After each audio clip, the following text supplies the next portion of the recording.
വചനം തിരുവചനം മാനവരക്ഷാവചനം ഹൃദയങ്ങളെ ഒരുങ്ങിയിടുക വചനത്തെ എതിരേൽക്കാൻ.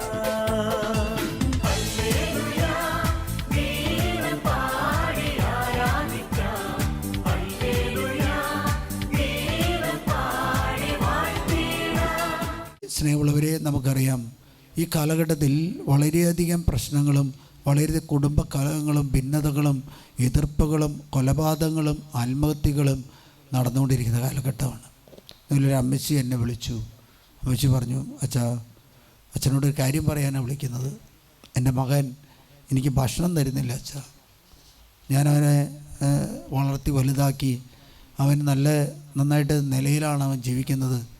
ഞാൻ ഭക്ഷണം കഴിക്കാൻ ചെല്ലുമ്പോൾ എന്നെ തെറി പറയച്ചാ. എനിക്ക് ഒരു സ്വസ്ഥതയോ സമാധാനമില്ല. എന്നെ വീട്ടിൽ കിടക്കാനായിട്ട് പറ്റുന്നില്ല. അതുകൊണ്ട് എന്താണെച്ചാൽ ഞാൻ ചെയ്യേണ്ടത്? ഞാൻ ആത്മഹത്യ ചെയ്യണമെന്ന് ചോദിച്ചു. നിങ്ങളോടാണ് ഈ ചോദ്യം ചോദിക്കുന്നതെങ്കിൽ നിങ്ങൾ എന്ത് പറയണം? ഇത് ഒരു കുടുംബത്തിലെ പ്രശ്നമല്ല, പല കുടുംബങ്ങളിലും ഉള്ള കാര്യമാണ് അല്ലേ? കാരണം എന്താണെന്ന് വെച്ചാൽ ദൈവത്തിലുള്ള അചഞ്ചലമായ വിശ്വാസം ഇന്ന് ക്ഷയിച്ചു കൊണ്ടിരിക്കുക. നിങ്ങൾ കുരിശ് കാണുന്നുണ്ട്. ഈ കുരിശ് കണ്ടാൽ നമുക്കറിയാം ഇതിന് വെർട്ടിക്കലുമുണ്ട് ഹൊറിസോണ്ടലുമുണ്ട് അല്ലേ? സ്വർഗത്തിലേക്ക് ഉയരുന്നതിനനുസരിച്ച് മാത്രമേ മനുഷ്യരിലേക്ക് പടരാനായിട്ട് പാടുള്ളൂ. സ്വർഗത്തിലേക്ക് ഉയരുന്നില്ലെങ്കിൽ ഒരിക്കലും മനുഷ്യരിലേക്ക് പടരാനായിട്ട് അങ്ങനെയല്ലേ? ഒരു കുരിശ് മുകളിലേക്ക്, ഒരു വശം മുകളിലേക്ക് ഉയരുമ്പോൾ താഴോട്ട് മുകളിലേക്കും ഉയരുമ്പോൾ രണ്ട് സൈഡിലേക്കും ഉയരുന്നുണ്ട് അല്ലേ? സ്വർഗത്തിലേക്കുള്ള പ്രാർത്ഥനകൾ ഉയരുന്ന ഒരു കുടുംബത്തിന് മാത്രമേ അവരുടെ മക്കളിലേക്കും അവരുടെ തലമുറകളിലേക്കും വളർന്ന് പന്തലിക്കാൻ പറ്റുള്ളൂ. പഴയ കാലത്ത് കാരണവന്മാരൊക്കെ നന്നായിട്ട് പ്രാർത്ഥിക്കുന്നവരായിരുന്നു. ഇപ്പോഴത്തെ കാരണവന്മാരെന്താണെന്ന് വെച്ചാൽ, ഇപ്പോഴത്തെ എല്ലാ കുടുംബാംഗങ്ങളും എന്താണെന്ന് വെച്ചാൽ, അവർ ദൈവത്തിലേക്ക് കണ്ണുകളുയർത്തുന്നവരല്ല, മറിച്ച് അവർ സ്വന്തം സഹോദരന്മാരിലേക്ക് പടരുന്നവരാണ്. ഹല്ലേലൂയ. സ്വർഗത്തിലേക്ക് കണ്ണുകളുയർത്തിയാൽ മാത്രമേ നമുക്ക് പടരാനായിട്ട് അല്ലെങ്കിൽ പടർന്ന് പന്തലിക്കാനായിട്ട് പറ്റുകയുള്ളൂ. ഹല്ലേലൂയ. അതിന് ഏറ്റവും ഈ കാലഘട്ടത്തിലല്ല നമ്മൾ ചിന്തിക്കേണ്ടത്, നമ്മുടെ പൂർവികർ ചെയ്തതുപോലെ പ്രാർത്ഥനയിൽ അടിസ്ഥാനമിട്ട ഒരു ഭവനം പണിതുയർത്താൻ നമ്മൾ ഓരോരുത്തരും പരിശ്രമിക്കണം. അതുകൊണ്ട് ഈശോ മിശിഹ യോഹന്നാൻ്റെ സുവിശേഷത്തിൽ 6-ാം അധ്യായത്തിൽ 57-ാമത്തെ വാക്യം തൊട്ട് പ്രകാരം പറയുന്നുണ്ട്, ഞാൻ പിതാവ് മൂലം ജീവിക്കുന്നു. ഞാൻ പിതാവ് മൂലം ജീവിക്കുന്നു. അതുപോലെ ഈശോ ജീവിക്കുന്നത് പിതാവ് മൂലമാണ്. അതേപോലെ എന്നെ ഭക്ഷിക്കുന്നവൻ ഞാൻ മൂലം ജീവിക്കും. ഇത് സ്വർഗത്തിൽ നിന്ന് ഇറങ്ങി വന്ന അപ്പമാണ്. ഇത് സ്വർഗത്തിൽ നിന്ന് തൊട്ടടുത്ത് മുമ്പ് വായിക്കാം 56. എൻ്റെ ശരീരം ഭക്ഷിക്കുകയും എൻ്റെ രക്തം പാനം ചെയ്യുന്നവൻ എന്നിലും ഞാൻ അവനിലും വസിക്കുന്നു. എൻ്റെ അപ്പം ഭക്ഷിക്കുകയും എൻ്റെ രക്തം പാനം ചെയ്യുന്നവൻ എന്നിലും ഞാൻ അവനിലും വസിക്കും. അപ്പോൾ ഈശോ വസിക്കണമെങ്കിൽ ഈശോ നമ്മോട് പറയുന്നൊരു കാര്യമുണ്ട്.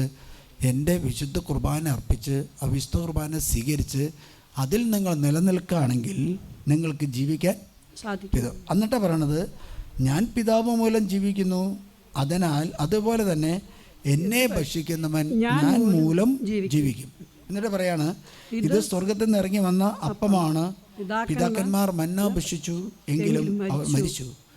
അതുപോലെയല്ല ഈ അപ്പം ഭക്ഷിക്കുന്നവൻ എന്നേക്കും ജീവിക്കും. പരിശുദ്ധ കുർബാനയെക്കുറിച്ച് മനോഹരമായ ഒരു സുവിശേഷ ഭാഗമാണ് യോഹന്നാൻ്റെ സുവിശേഷത്തിൽ പറയപ്പെടുന്നത്. അത് ആദ്യ സമയത്ത് തന്നെ പറയാണ് പരിശുദ്ധ കുർബാനയെക്കുറിച്ച്, എന്നെ ഭക്ഷിക്കുന്നവൻ ഞാൻ മൂലം ജീവിക്കും. ഹല്ലേലൂയ. കുടുംബ ബന്ധങ്ങൾ തകരാതിരിക്കാൻ, അല്ലെങ്കിൽ മാതാപിതാക്കന്മാർ ഭാര്യ ഭർത്താക്കന്മാർ അല്ലെങ്കിൽ ഓരോ സമുദായ സമൂഹവും നശിക്കാതിരിക്കാൻ, ഭിന്നിക്കാതിരിക്കാൻ, തകരാതിരിക്കാൻ, അല്ലെങ്കിൽ രോഗങ്ങൾ വരാതിരിക്കാൻ, അപകടങ്ങൾ വരാതിരിക്കാൻ ദൈവം പറഞ്ഞൊരു കാര്യമാണ്, എന്നെ ഭക്ഷിക്കുന്നവൻ ഞാൻ മൂലം ജീവിക്കും. ഹല്ലേലൂയ. പഴയ നിയമത്തിൽ തുടങ്ങിയ കാര്യമാണ്, പുതിയ നിയമത്തിൽ മാത്രമല്ല, പഴയ നിയമത്തിൽ തുടങ്ങിയതാണ്. ഹല്ലേലൂയ.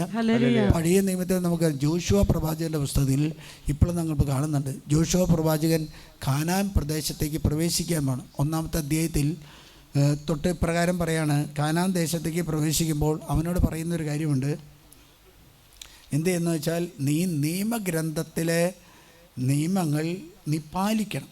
ഹല്ലേലൂയ. ഹല്ലേലൂയ. എപ്രകാരം പറയാണ്, നിന്റെ ആയുഷ്കാലത്ത് ഒരിക്കലും നിന്റെ ആയുഷ്കാലം ഒരിക്കലും ആർക്കും നിന്നെ തോൽപ്പിക്കാൻ സാധിക്കുകയില്ല. നിന്നെ ആർക്കും തോൽപ്പിക്കാൻ പറ്റില്ല. നിന്റെ ആയുഷ്കാലം മുഴുവനും നിന്നെ ആർക്കും തോൽപ്പിക്കാൻ പറ്റില്ല. ഞാൻ മോശയോടുകൂടെ എന്ന പോലെ നിന്നോട് കൂടെയും ഉണ്ടായിരിക്കും. ഞാൻ മോശയോടെന്ന കൂടെ നിന്നോടും കൂടെ ഉണ്ടാവും. ഹല്ലേലൂയ. ഒരിക്കലും നിന്നെ കൈവിടുകയില്ല. ഒരിക്കലും നിന്നെ ഞാൻ കൈവിടില്ല. ഹല്ലേലൂയ. ശക്തനും ധീരനുമായിരിക്കുക. മോശയോടെന്ന പോലെ ഞാൻ നിങ്ങളോടും കൂടെ ഉണ്ടായിരിക്കും. എന്നിട്ട് പറയുന്നൊരു കാര്യമാണ്, എന്താണ്? ആയുഷ്കാലം മുഴുവനും നിന്നെ ആർക്കും തോൽപ്പിക്കാനായിട്ട് പറ്റില്ല. സ്നേഹമുള്ളവരെ, എന്തുകൊണ്ടാണ് ഈ കാലഘട്ടത്തിൽ ക്രൈസ്തവ വിശ്വാസികളെ പലരും പീഡിപ്പിക്കുന്നതും പലരും ഇല്ലായ്മ ചെയ്യുന്നതും എന്താണെന്ന് വെച്ചാൽ, അതിൻ്റെ ഒറ്റ കാരണം എന്താണെന്ന് വെച്ചാൽ, യേശു ക്രിസ്തുവിൻ്റെ ശരീരവും രക്തവും സ്വീകരിക്കുകയോ അത് പാനം ചെയ്യുകയോ ചെയ്യുന്നില്ല. വേണ്ട വിധത്തിൽ അത് സ്വീകരിക്കുന്നില്ല. ഹല്ലേലൂയ.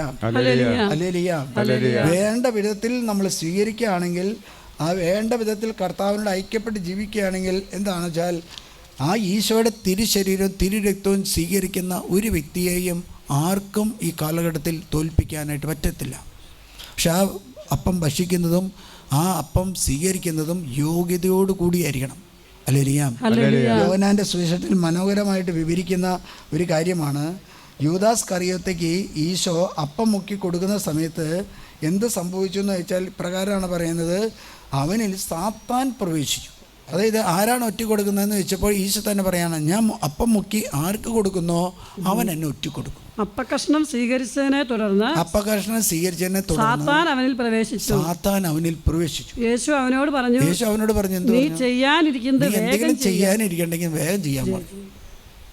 യേശുവിനെ അറിയാം തന്നെ ഒറ്റ കൊടുക്കുന്ന ആരാണെന്ന്, ഈ യൂദാസ് കറിയത്തെ ആണെന്ന് വ്യക്തമായിട്ട് അറിയാം. അപ്പോൾ വിശുദ്ധ കുർബാന സ്വീകരിക്കുക എന്ന് പറഞ്ഞത് വലിയ ഒരുക്കത്തോടു കൂടി മാത്രമേ പറ്റുള്ളൂ. നിസ്സാര കാര്യമല്ല ചെയ്യുന്നത്. അല്ലെങ്കിൽ അത് അത്ഭുതങ്ങളുടെ അത്ഭുതമാണ്. ഈ നമുക്കറിയാം പൗസ്റ്റീനയുടെ കരുണയുടെ പ്രാർത്ഥനയിൽ ഇപ്രകാരം പറയുന്നുണ്ട്, എന്താണെന്ന് അറിയുമോ? ലുത്തിനയിൽ പറയുന്നത്, അത്ഭുതങ്ങളുടെ വറ്റാത്ത ഉറവിടമായ ദിവ്യകാരുണ്യമെന്ന്. അത്ഭുതങ്ങളുടെ വറ്റാത്ത ഉറവിടമായ ദിവ്യ.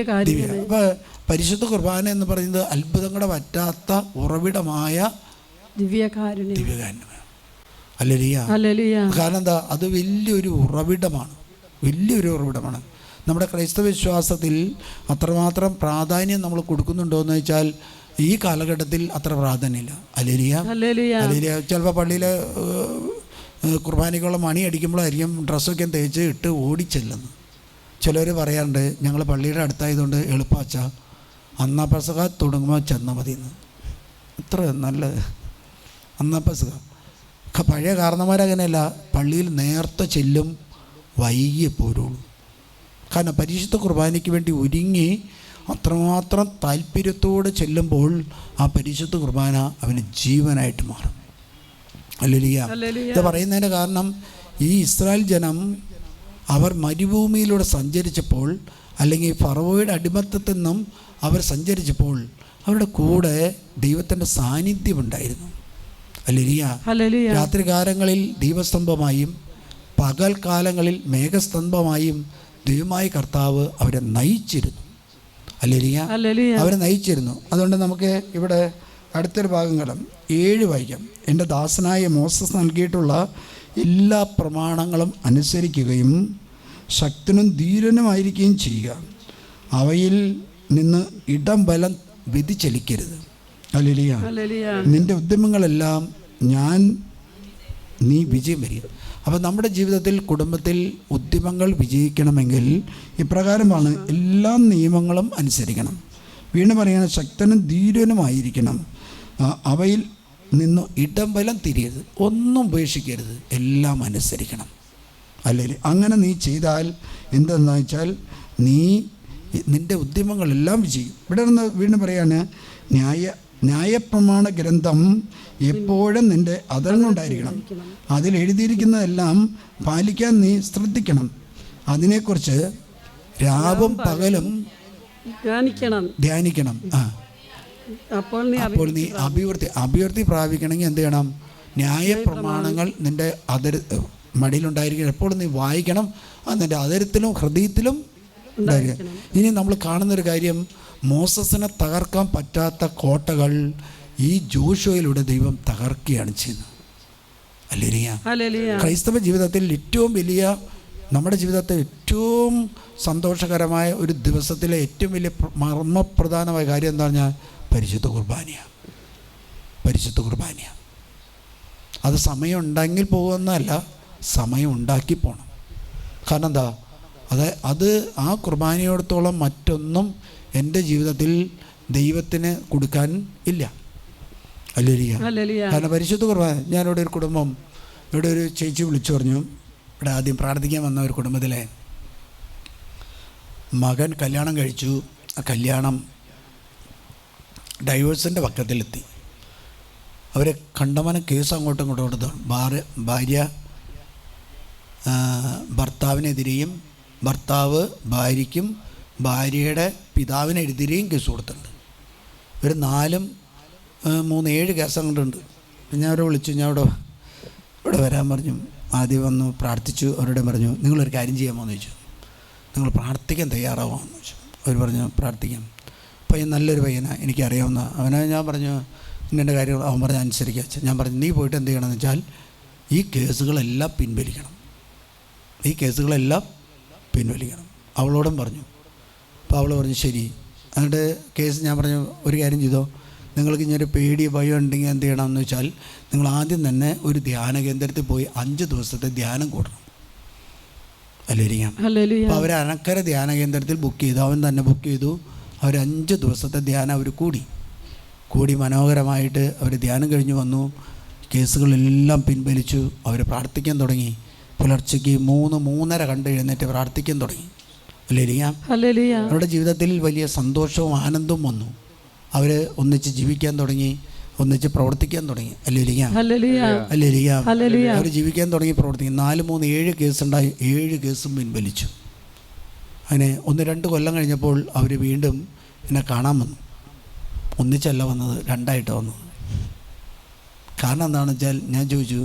അവർ പറഞ്ഞു ഞങ്ങൾ വീണ്ടും ഭിന്നിച്ചു വെച്ചാൽ ഇപ്പം കേസില്ല എന്നുള്ളൊരു ഗുണമുണ്ട്. ആദ്യം 5-7 കേസുണ്ടായിരുന്നു. ഞാൻ ചോദിച്ചു അപ്പോൾ നിങ്ങൾ പ്രാർത്ഥന നിർത്തിയിട്ടുണ്ടാവില്ലേ എന്ന് ചോദിച്ചു. പ്രശ്നം തീർന്നില്ല വെച്ചാൽ പിന്നെ പ്രാർത്ഥന എന്തിനാ? പ്രശ്നം തീർന്നില്ലേ? പ്രശ്നം എന്തായിരുന്നു? ഞങ്ങളൊന്നിച്ച്. അപ്പോൾ ഞാൻ ഈ സഹോദരിയോട് പറഞ്ഞു, പെൺകുട്ടിയോട് പറഞ്ഞു, നീ ഒരു കാര്യം ചെയ്യണം, നിങ്ങൾ ഒന്നിച്ച് ജീവിച്ചാൽ 4-3-7 കേസുണ്ടല്ലോ, ഈ കേസ് പിൻവലിച്ച് ഒന്നിച്ച് ജീവിച്ചാൽ നീ എന്ത് ചെയ്യണം? ഈശോയെ മഹത്വപ്പെടുത്തണം എന്ന് പറഞ്ഞു. അപ്പോൾ അവൾ പറഞ്ഞു ശരി അച്ഛാ ഞാൻ ചെയ്യാം, ഞാൻ മഹത്വപ്പെടുത്താൻ സാക്ഷ്യം പറയാമെന്ന്. ഓ, കല്യാണമൊക്കെയും പ്രശ്നങ്ങൾ മാറി, ധ്യാനമൊക്കെയും കൂടി വന്നു, കേസുകളൊക്കെയും പിൻവലിച്ചു. ഞാൻ പറഞ്ഞു ദൈവത്തെ മഹത്വപ്പെടുന്നതല്ല എന്ന് പറഞ്ഞു. ദൈവത്തെ മഹത്വപ്പെടുത്താന്ന് പറഞ്ഞാൽ എന്താ? സാക്ഷ്യം. അത് ദൈവത്തിൻ്റെ ഭക്ഷണമാണ്. കഴിഞ്ഞ ദിവസം എവിടെ വായിച്ചത് നമ്മൾ? ഫൗസ്റ്റീനയുടെ ജീവിതത്തിൽ ഫൗസ്റ്റീനോട് ഈശോ പറയുന്ന ഏറ്റവും വലിയ കാര്യമാണ് എന്താ? നീ എന്നെ മഹത്വപ്പെടുത്തുന്നതാണ് എൻ്റെ ഹൃദയത്തിൻ്റെ ഭക്ഷണം. അപ്പോൾ ഇവൾ പറഞ്ഞു അച്ഛാ ഞങ്ങളൊന്നിച്ച് ജീവിച്ച് പ്രവർത്തിച്ചു തുടങ്ങുകയാണ്. ഇനി എങ്ങനെയാണ് അച്ഛാ ഇത് സാക്ഷ്യപ്പെടുത്തുന്നത്? സാക്ഷ്യപ്പെടുത്തിയത് മോശമല്ലേ? ആൾക്കാർ കേൾക്കില്ലേ? ഞങ്ങൾ 2ആളും വഴക്കായിരുന്നു, കേസ് കൊടുത്തിട്ടുണ്ടായി, ഞങ്ങളൊന്നിച്ച് ജീവിക്കുകയാണെന്ന് പറയുന്നത് ഞങ്ങൾ മോശമല്ലേ എന്ന് ചോദിച്ചു. ഞാൻ പറഞ്ഞാൽ കുഴപ്പമില്ല നമുക്ക്, കാരണം അച്ഛനൊരു ഡിമാൻഡ് ചെയ്യാൻ പറ്റില്ല അല്ലേ ചെയ്യാം. കഴിഞ്ഞ ദിവസം ഞാൻ ഇരുന്ന് വായിച്ചപ്പോഴാണ് ഫൗസ്റ്റീനയുടെ പുസ്തകത്തിൽ കിടക്കുകയാണ്, അതെൻ്റെ ഹൃദയത്തിൻ്റെ ഭക്ഷണമാണെന്ന് കർത്താവ് ഫൗസ്റ്റീനോട് പറയാം. ഹല്ലേലൂയ. നമ്മൾ ദൈവത്തെ മഹത്വപ്പെടുത്താമെന്ന് പറഞ്ഞാൽ ദൈവം തന്ന കൃപകൾക്ക്, ദാനങ്ങൾക്ക് നന്ദി പറയാം. അത് കഴിഞ്ഞ് എന്തുണ്ടായെന്ന് വെച്ചാൽ അത് കഴിഞ്ഞ് 2 വർഷം കഴിഞ്ഞ് എല്ലാം കഴിഞ്ഞ് ഇപ്പോൾ എന്താണെന്ന് വെച്ചാൽ അവർ 2ആളും ഡൈവേഴ്സിന് കേസ് കൊടുത്ത് സിവിൽ കോടതിയിലും സഭാ കോടതിയിലും കയറി എന്നാണ് നിൽക്കുകയാണ്. നമുക്കൊരു കാര്യമുണ്ട്, പ്രാർത്ഥിക്കാൻ നമുക്ക് സമയം ഉണ്ടാവില്ല, പക്ഷെ നമുക്ക് കോടതി കയറി ഇറങ്ങാൻ ഒരു കുഴപ്പമില്ല. പ്രാർത്ഥിക്കാൻ നമുക്ക് സമയമില്ല, ഹോസ്പിറ്റലിൽ കയറി ഇറങ്ങാൻ നമുക്കൊരു ബുദ്ധിമുട്ടും ഉണ്ടാവില്ല. കാരണം എന്താ? പ്രാർത്ഥനയ്ക്ക് ഇരിക്കുക എന്ന് പറഞ്ഞാൽ, പ്രാർത്ഥനയ്ക്ക് ചെലവഴിക്കുക എന്ന് പറഞ്ഞാൽ അത് കർത്താവുമായിട്ടുള്ള ഒരു വലിയ സൗഹൃദം പുലർത്തുക എന്നാണ്. അതിലും വലിയൊരു കാര്യം ഇല്ല. അതുകൊണ്ട് ജ്ഞാനത്തിൻ്റെ പുസ്തകത്തിൽ 16-ാം അധ്യായത്തിൽ 4 തൊട്ട് മുമ്പ് അവിടെ പറയുന്നത് പരിശുദ്ധ കുർബാനയെക്കുറിച്ച് പറയുന്നുണ്ട് അല്ലേ? അത് കഴിഞ്ഞിട്ട് 27 തൊട്ട് പറയണത് അഗ്നിയിലുരുകാത്തത്. അതിന് തൊട്ട് മുമ്പൊന്ന് വായിച്ച് ഒരു ഭക്ഷണത്തെക്കുറിച്ച് അവിടെ പറയുന്നുണ്ട് അല്ലേ? ഭക്ഷിക്കുന്നവൻ്റെ രുചിക്കത്ത് അത് രൂപാന്തരപ്പെട്ടു. ഭക്ഷിക്കുന്നവൻ്റെ രുചിക്കത്ത് അന്ന് ശരീരത്തിൻ്റെ വിശുദ്ധി ഉണ്ടെങ്കിൽ വിശുദ്ധ കുർബാന ഭക്ഷിക്കുന്നവൻ്റെ രുചിക്കൊത്ത് രൂപാന്തരം എനിക്ക് അഭിഷേകമായിട്ട് മാറും, എനിക്ക് കൃപയായിട്ട് മാറും. വിശുദ്ധന്മാർ വിശുദ്ധ കുർബാന സ്വീകരിച്ചാൽ അത് അഭിഷേകമായിട്ട് മാറും. അല്ലേലിയ. ലോക സുഖങ്ങളിൽ ജീവിക്കുന്ന ഒരു വ്യക്തി വിശുദ്ധ കുർബാന സ്വീകരിച്ചാൽ യൂദാസിനെ പോലെ അവരിലേക്ക് സാത്താൻ പ്രവേശിക്കും. അല്ലേലിയ. അപ്പം ശരീരത്തിൻ്റെ വിശുദ്ധിക്ക് അനുസരിച്ചാണ് വിശുദ്ധ കുർബാന സ്വീകരിക്കുന്ന ഒരു വ്യക്തിക്ക് അത് രൂപാന്തരം പ്രാപിക്കുന്നത്. അല്ലേലിയ. അതുകൊണ്ടാണ് ഞാൻ പറഞ്ഞത്, നമ്മൾ കാണുന്ന ഈ കണ്ണുകൾ കൊണ്ട് കാണുന്നതല്ല പരിശുദ്ധ കുർബാന. പരിശുദ്ധ കുർബാന നമുക്ക് പൈസയൊന്നും ഇല്ലാത്തതുകൊണ്ട് നമുക്ക് ഒരു വിലയില്ല. അല്ലേലിയ. മറ്റ് ആരാധനാലയങ്ങളിൽ, മറ്റ് മതസ്ഥരുടെ ആരാധനാലയങ്ങളിൽ അവർക്കിടെ എന്തെങ്കിലും പ്രസാദം അല്ലെങ്കിൽ കിട്ടണമെങ്കിൽ കാശ് കൊടുക്കണം. അന്നപ്പായസ പഞ്ചാമൃതം കിട്ടണമെങ്കിൽ. നമുക്ക് എന്താണെന്ന് വെച്ചാൽ വൈദികൻ ഞാൻ നാവി കൊണ്ടുവന്ന് ഒരിക്കുകയാണ്, നമ്മൾ കൈ പോലും തൊടണ്ട, ഒരു കാര്യം ചെയ്യണം. പക്ഷെ പരിശുദ്ധ കുർബാന ഒരു വ്യക്തിയുടെ സ്വഭാവം അനുസരിച്ചാണ്, അല്ലെങ്കിൽ അവൻ്റെ ശരീരത്തിൻ്റെ വിശുദ്ധി അനുസരിച്ചാണ് ആ പരിശുദ്ധ കുർബാന അവനെ രൂപാന്തരം പ്രാപിക്കുന്നത്. ഹല്ലേലൂയ. വീണ്ടും വായിക്കുക. അങ്ങയുടെ ജനത്തിന് ദൈവദൂതന്മാരുടെ അപ്പം അങ്ങ് നൽകി. അങ്ങയുടെ ജനത്തിന് ദൈവദൂതന്മാരുടെ അപ്പം നൽകി. അവരുടെ അധ്വാനം കൂടാതെ തന്നെ. ഇത് ഈ വയറ് നിറച്ച് തിന്ന് കൊഴുത്ത് മെഴുത്ത് നടക്കുന്നവർക്കുള്ളതല്ല, ഇത് വിശുദ്ധിക്ക് വേണ്ടി ആഗ്രഹിക്കുന്നവർക്കുള്ള. ഓരോരുത്തർക്കും ആസ്വാദ്യമായ വിധം, ഓരോരുത്തർക്കും ആസാദ്യകരമായ വിധം പാകപ്പെടുത്തിയ ഭക്ഷണം സ്വർഗത്തിൽ നിന്ന് അവർക്ക് അങ്ങ് നൽകി. സ്വർഗത്തിൽ നിന്ന് അവർക്ക് അവർ നൽകി. അങ്ങ് നൽകിയ വിഭവങ്ങൾ അങ്ങയുടെ മക്കളുടെ നേരെ. പള്ളിയിൽ എന്താ ഇറച്ചി മീനും ഒക്കെ വെച്ച് കൊടുക്കുന്നുണ്ടോ അച്ഛൻ? ഉണ്ടോ? ഹല്ലേലൂയ. അതെ, നമ്മൾ കഴിക്കാൻ പോകുന്നത് ഈ ഓസ്തി എന്ന് പറയുന്നത് നമ്മളെന്താ മസാല ദോശയാണ്.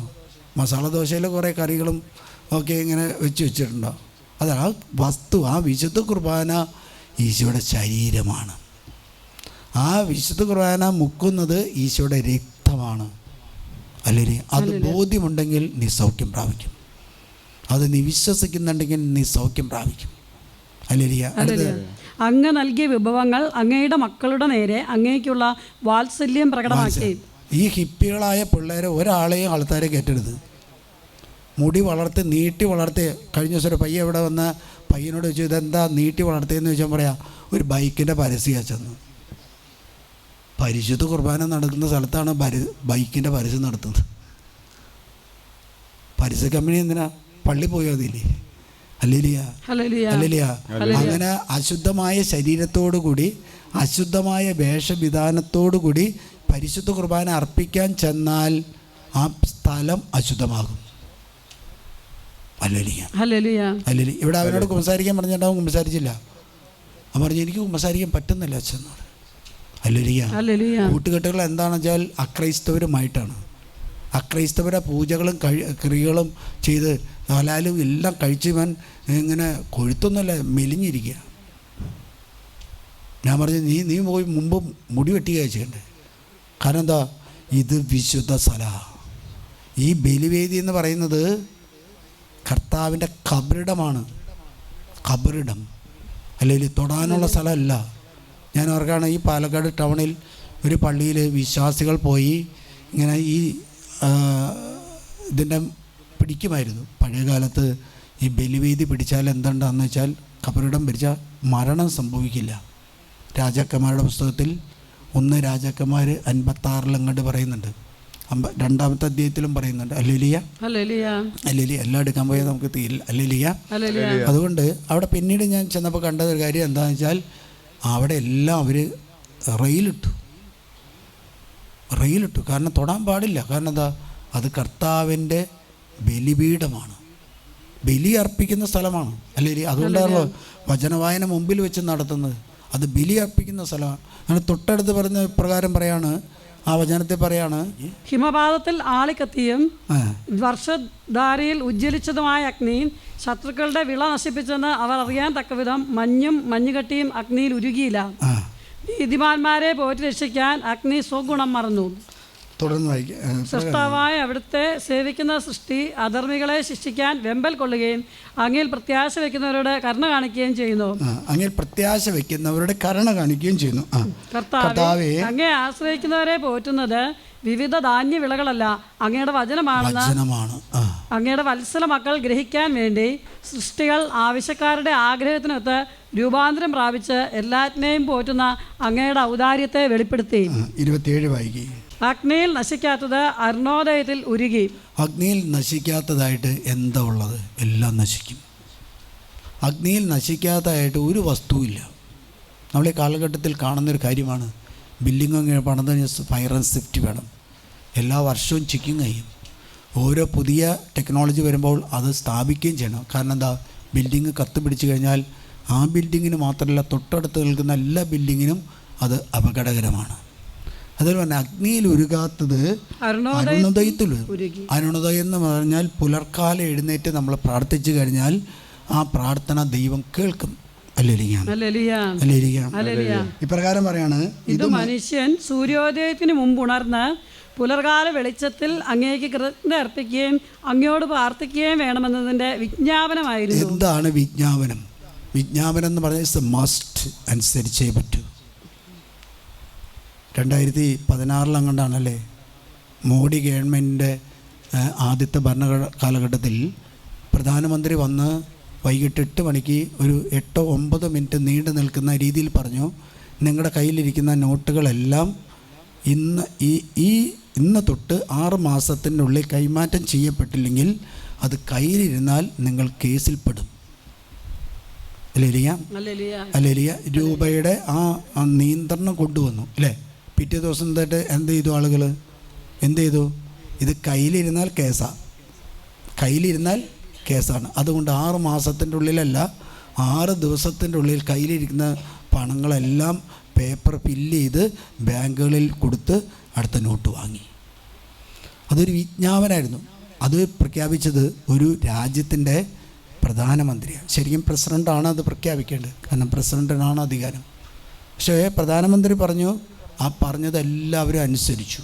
കാരണം അനുസരിച്ച് പറ്റൂ. അതൊരു വിജ്ഞാപനമാണ്. ഇവിടെ പറയാണ്, ഇത് ഒരു മനുഷ്യൻ സൂര്യോദയത്തിന് ഇതൊരു വിജ്ഞാപനമാണ്. വിജ്ഞാപനം എന്ന് പറഞ്ഞാൽ ഇസ് മസ്റ്റ്. ആവശ്യപ്പെടുകയല്ല, ചെയ്യാമോന്ന് ചോദിക്കുകയല്ല, ചെയ്യാൻ പറയുകയല്ല, മറിച്ച് നീ രക്ഷപ്പെടാവണോ, നീ സൗഖ്യം പ്രാപിക്കണോ, നീ സുഖം പ്രാപിക്കണോ, നിൻ്റെ കുടുംബം രക്ഷപ്പെടണോ, നിൻ്റെ കുടുംബത്തിൽ സാമ്പത്തിക നേട്ടങ്ങളുണ്ടാകണോ, ആത്മീയ വളർച്ച വേണോ, പുരോഗതി വേണോ, നീ ഇത് അനുസരിച്ച് പറ്റൂ. നിങ്ങൾ ഓർത്ത് നോക്ക്, മന്ത്രവാദം ചെയ്യാൻ പോകുന്നവരും മന്ത്രവാദം ചെയ്യുന്നത് അരുണോദയത്തിലാണ്. എല്ലാ മതത്തിലും അത് പ്രാർത്ഥനയുണ്ട്. പക്ഷേ കത്തോലിക്ക തിരുസഭയിൽ ആ പ്രാർത്ഥനയ്ക്ക് പറയുന്ന പേരെന്താണെന്ന് വെച്ചാൽ അത് പരിശുദ്ധാത്മയുടെ ടൈമാണ്.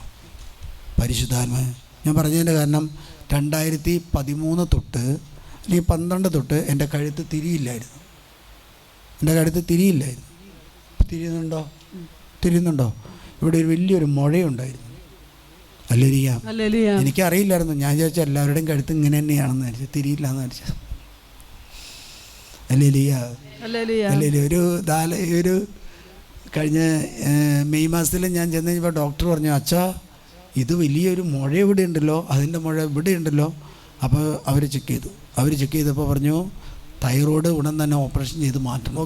കോടിൻ്റെ ഡോക്ടറുണ്ട്. അത് കണ്ടു കഴിഞ്ഞപ്പോൾ പറഞ്ഞാൽ അവിടെ എല്ലാം നൊഡ്യൂൾസാണ്. അച്ഛാ ഇത് ഭീകരമാണ്. അപ്പോൾ ഡോക്ടർമാർ പറയാണ് ഇതൊക്കെ ചെയ്യണമെന്ന് പറഞ്ഞാൽ നമ്മൾ അച്ചടി അനുസരിക്കുക അല്ലേ. റെസ്റ്റ് ചെയ്യണം, മിണ്ടരുത്, ഒക്കെ പറയുന്ന ചില കാര്യങ്ങൾ അനുസരിക്കണം. അപ്പസ്തോലന്മാരുടെ പുസ്തകത്തിലൊരു കാര്യമുണ്ട്. അപ്പസ്തോലന്മാരോട് പറഞ്ഞു, ആര് പറഞ്ഞു? ഭരണകർത്താക്കൾ പറഞ്ഞു, യേശു എന്ന നാമം മിണ്ടിപ്പോകരുത്.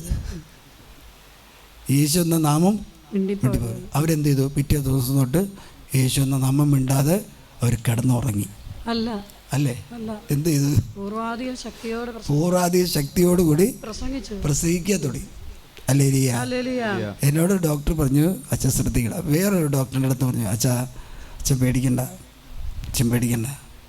കാരണം അതാ നമ്മൾ ഈ രോഗങ്ങളൊക്കെ കേൾക്കുമ്പോൾ പകുതി മരണം കഴിഞ്ഞു. മനുഷ്യരെങ്ങനെ മരിക്കുന്നതെന്ന് വെച്ചാൽ രോഗങ്ങളുണ്ടെന്ന് കേൾക്കുമ്പോൾ അവൻ്റെ ആയുസ് തീർന്നു. Hallelujah. Hallelujah. Hallelujah. Hallelujah. Hallelujah. എന്നോട് ഇതിക്ക് മുമ്പ് ശ്വാസം മുട്ട് വന്നപ്പോൾ ആ ഡോക്ടർ പറഞ്ഞു ഇന്നത് ചെയ്യണം, മുറി എല്ലാ ദിവസവും അടിക്കണം, വാക്യൂം ക്ലീനർ വയ്ക്കണം 2 നേരം. ഹല്ലേലൂയ. നമ്മളത് രാത്രി എഴുന്നേറ്റ് പ്രാർത്ഥിക്കാൻ തുടങ്ങി. രാത്രി എഴുന്നേറ്റ് പ്രാർത്ഥിച്ചിട്ടും ആ സുഖം മാറി, പക്ഷേ ഇത് മാറിയില്ല. ഈ ഇടയ്ക്ക് ഞാൻ ചെയ്തത് 2:45 ഒരു 2:30 കണ്ട് എഴുന്നേറ്റ് ഞാൻ അങ്ങ് കുളിച്ച് എനിക്ക് എൻ്റെ മുറിയുടെ തൊട്ടപ്പുറത്തൊരു പള്ളിയുണ്ട്, ചെറിയൊരു പള്ളി. അവിടെ ദിവികാരനെ എടുത്ത് വെച്ച് പ്രാർത്ഥിക്കാൻ അങ്ങോട്ട് തുടങ്ങി. മാത്രമല്ല ഒരു 1.25 മണിക്കൂർ വചനം വായിക്കാൻ തുടങ്ങി. 1.25 മണിക്കൂർ വചനം വായിക്കാൻ തുടങ്ങി. ഞാൻ ഇന്നലെ കഴിഞ്ഞ ദിവസങ്ങൾ നോക്കുമ്പോൾ ആ മഴ അവിടെ ഇല്ല. മഴ അവിടെ ഇല്ല. അത്ഭുതമാണോ? അത്ഭുതം. ഞാൻ തിരിഞ്ഞു നോക്കുമ്പോൾ എനിക്ക് കഴുത്ത് തിരിയുന്നുണ്ടെന്ന് മാത്രമല്ല, തിരിയുമ്പോൾ നമുക്കൊരു കാര്യമുണ്ട്, അവിടെ ഒരു ടിക്ക് എന്നൊരു നെട്ടൊടിയും. അല്ലേ? സ്നേഹമുള്ളവരെ, യേശു ക്രിസ്തുവിന് നമ്മുടെ ജീവിതത്തിൽ പ്രവർത്തിക്കാൻ പറ്റാത്തതായിട്ട് ഒരു കാര്യമില്ല. അതുകൊണ്ടാണ് പരിശുദ്ധ അമ്മ പറഞ്ഞത്, എന്ത് പറഞ്ഞു? ദൈവത്തിനെല്ലാം ദൂതന പറഞ്ഞത്, ദൈവത്തിനൊന്നും അസാധ്യമല്ല. പരിശുദ്ധ അമ്മ പറഞ്ഞു, ഇതാ സറണ്ടർ ചെയ്യുന്നു. നിങ്ങളുടെ ജീവിതത്തിൽ എന്തെങ്കിലും നിങ്ങൾക്ക് കോട്ടങ്ങളോ ബുദ്ധിമുട്ടുകളോ ഉണ്ടെന്ന് പറഞ്ഞാൽ ഡോക്ടർമാർ പറയാം മരിക്കുമെന്ന് പറഞ്ഞാൽ എന്നായാലും മരിക്കും. അല്ലേ? എന്നായാലും മരിക്കും. ഹല്ലേലൂയ. നമ്മുടെ ആയുസ് എഴുതിയൊന്നും ഡോക്ടർ നമ്മുടെ തന്നിട്ടുണ്ടോ? ഇല്ലല്ലോ. പക്ഷേ ഡോക്ടർ പറയാൻ ചെറിയ കാര്യങ്ങൾ നോക്കണം. കാരണം എന്ന് പറഞ്ഞു കഴിഞ്ഞാൽ നമുക്ക് അനങ്ങാമുള്ള അങ്ങനത്തെ ഒരു അസുഖം ഉണ്ടെങ്കിൽ അത് ചെയ്യണം. പക്ഷേ അതിലുപരി നീ രോഗിയായി കഴിയുമ്പോൾ സമയം എന്തിനു വേണ്ടിയാണെന്ന് വെച്ചാൽ നീ ദൈവത്തെ തേടാനുള്ളതാണ്. സങ്കീർത്തന പുസ്തകത്തിൽ നമ്മൾ പറയുന്നത്, നീ രോഗിയാണോ? ദൈവസഹായം തേടുക. ദൈവസഹായം അതല്ലേ ഇവിടെ പറഞ്ഞത്? എന്താണ്? എല്ലാവരെയും പോറ്റുന്നത് അങ്ങയുടെ വചനമാണ്. എവിടെ കിടക്കുന്നത്? ജ്ഞാനം 16:25-26 തിരുഗീതത്തിൽ പറയാണ്, കർത്താവെ അങ്ങേ ആശ്രയിക്കുന്നവരെ പോറ്റുന്നത് വിവിധ ധാന്യവിളകളല്ല, അങ്ങയുടെ വചനമാണ്. വചനത്തിൽ വിശ്വസിക്കണം. ഹല്ലേലൂയ. വചനത്തിൽ ആശ്രയിക്കണം. വചനത്തിൽ കണ്ണും പൂട്ടി വിശ്വസിക്കണം. കണ്ണും പൂട്ടിയൊന്നും നമ്മൾ വിശ്വസിക്കില്ല. ഇല്ലല്ലേ? അന്ധമായിട്ട് വിശ്വസിക്കുക വചനം? ഇല്ലല്ലോ. വിശുദ്ധന്മാരെല്ലാം കണ്ണും പൂട്ടി അന്ധമായിട്ട് വിശ്വസിച്ചു. അത് ദൈവത്തിൻ്റെ വചനമാണ്. പരിശുദ്ധ അമ്മ അത് അന്ധമായിട്ട് വിശ്വസിച്ചു. എന്തുണ്ടായി? പരിശുദ്ധ അമ്മയുടെ ഉദരത്തിൽ ഈശോ പിറന്നു. വിലാപങ്ങളുടെ പുസ്തകം 2:18-19 കാണാം. നിങ്ങൾ ഏറ്റവും കൊള്ളുന്ന കുട്ടികളെക്കുറിച്ചാണ് പേടിയും ഭയം. അല്ലേ? മക്കളെക്കുറിച്ചുള്ള ആദിയും ഭീതിയും പേടിയും ഇല്ലാത്ത ആരുള്ളത്? എല്ലാവരും പേടി. അതിനേറ്റവും നല്ലത് ഈ സോഷ്യൽ മീഡിയയിൽ ആ ചവറ് സാധനയ്ക്കും കണ്ട് അതിങ്ങനെ തട്ടിമുട്ടിയും കൈയുടെ വിരലുകൾക്ക് തേയ്മാനവും കാലിൻ്റെ എല്ലിൻ്റെ തേയ്മാനമൊക്കെ വരുത്താതെ നിങ്ങൾ കണ്ണുകൾ ഉയർത്തി കർത്താവിനോട് പ്രാർത്ഥിക്കണം. ഈശോ മിശിഹ എവിടെ വിശുദ്ധ കുർബാന അർപ്പിക്കുന്നുണ്ടോ, ഈശോ മിശിഹ ആരെ സുഖപ്പെടുത്താൻ പോകുന്നുണ്ടോ, ഈശോ മിശിഹ ചെയ്യുന്നൊരു കാര്യം അവൻ മുകളിലേക്കൊന്ന് നോക്കി. അല്ലേ? മുകളിലേക്കൊന്ന് നോക്കി. നിങ്ങൾ മുകളിലേക്ക് നോക്കുകയാണെങ്കിൽ അവിടെ ദൈവത്തിൻ്റെ സാന്നിധ്യമുണ്ട്. ആ ദൈവത്തിൻ്റെ സാന്നിധ്യം കണ്ടുകൊണ്ട് നിങ്ങളൊരു ശുശ്രൂഷ ചെയ്യുകയാണെങ്കിൽ ആ ശുശ്രൂഷ നിങ്ങൾക്ക് ഫലവത്തായി തീരും. വിലാപങ്ങളുടെ പുസ്തകം 2:18-19 പറയാണ്, സിയോൻ പുത്രി കർത്താവിനോട് ഉറക്കെ നിലവിളിക്കുക, രാവും പകലും മഹാപ്രവാഹം പോലെ കണ്ണുനീർ ഒഴുകട്ടെ, നീ വിശ്രമിക്കരുത്. കണ്ണുകൾക്ക് വിശ്രമം. അതെ, രാവും പകലും എന്താണ്? ജലപ്രവാഹം പോലെ കണ്ണുകൾ ഇന്ന് കണ്ണീരൊഴുകട്ടെ. അപ്പോൾ ഇതിൻ്റെ വചനം എന്താണെന്ന് വെച്ചാൽ, ഈ വചനത്തിൻ്റെ അർത്ഥം എന്താണെന്ന് വെച്ചാൽ, നീ ജോലിയുള്ളവനാണെങ്കിൽ 1 മാസം ലീവ് എടുത്ത് പ്രാർത്ഥിക്കണം. അല്ലേ? ആണോ? രാവും പകലും പ്രാർത്ഥിക്കണം എന്ന് പറഞ്ഞാൽ അതിൻ്റെ അർത്ഥം എന്താ? നീ ജോലിക്ക് പോകാതെ ഇരുന്ന് പ്രാർത്ഥിക്കണം. ഒരു എൻജിനീയർ, അയാൾക്ക് 7-8 ലക്ഷം രൂപ ഒരു മാസം ശമ്പളമുണ്ട്. ഭാര്യ ഹൈസ്കൂൾ ടീച്ചറാണ്.